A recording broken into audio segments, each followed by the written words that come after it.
నారా చంద్రబాబు నాయుడు గారు అదేవిధంగా మంత్రి నారాయణ గారు పదే పదే చెప్పినటువంటి మాట ఏంటి? రాజధాని అమరావతి నిర్మాణం కోసం రాష్ట్ర ఖజానా నుండి ఒక్క రూపాయి కూడా తీసుకోం అని చెప్పేసి ప్రతి మీటింగ్లోనూ ప్రతి చోట కూడా చెప్పినటువంటి మాట మీకు అందరు కూడా బాగా గుర్తుంటుంది. చెప్పారు కదా. మరి ఇప్పుడు వీళ్ళు చేస్తున్నది ఏమిటి? ఈనాడు పేపర్లో కథనం రాశారు. ఏమని? రాజధాని పనుల కోసం సిఆర్డీఏకు 2100 కోట్లు కేటాయించారంట.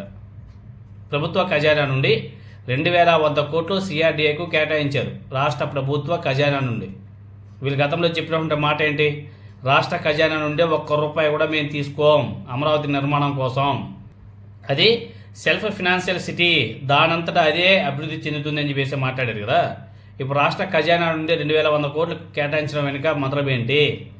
ప్రజల యొక్క సొమ్ముని ఈ విధంగా అడ్డదిడ్డంగా ఖర్చు పెట్టడం వెనుక మతలబ్ ఏంటో కూడా ఒకసారి చెప్పాలి. ఎందుకంటే ఈనాడులోనే రాశారు.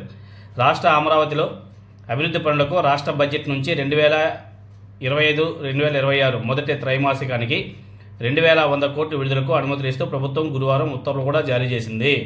రాజధాని నిర్మాణ పనులకు బడ్జెట్లో ప్రభుత్వం 6000 కోట్లు కేటాయించింది. ఇందులో 2100 కోట్ల విడుదలకు సిఆర్డీఏ కమిషనర్ పరిపాలన అనుమతి కోరారు.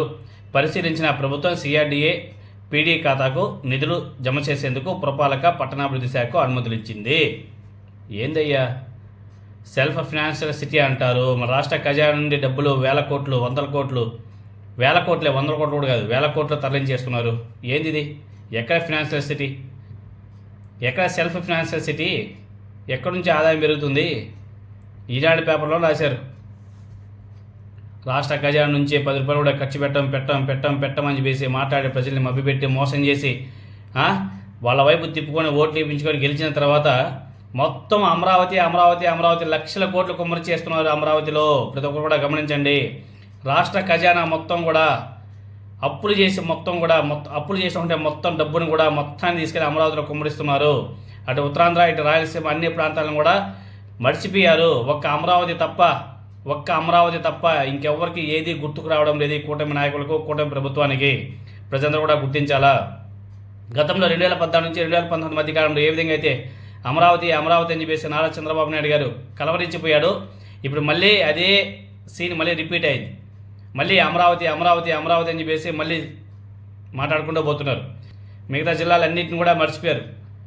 ఏ ఒక్క జిల్లాను కూడా పట్టించుకోవడంలే, ఏ ఒక్క నియోజకవర్గాన్ని పట్టించుకోవడంలే. మొత్తం 1,00,000 కోట్ల మొత్తాన్ని తీసుకెళ్లి అమరావతిలో కుమ్మరిస్తున్నారు. ఎవరి కోసం? ఎవరి స్వలాభం కోసం, ఎవరి లాభార్జన కోసం అక్కడ అన్ని 1,00,000 కోట్లు కుమ్మరిస్తున్నారో ఒకసారి ప్రజలకు సమాధానం చెప్పాల్సిన అవసరం కూడా ఉంది.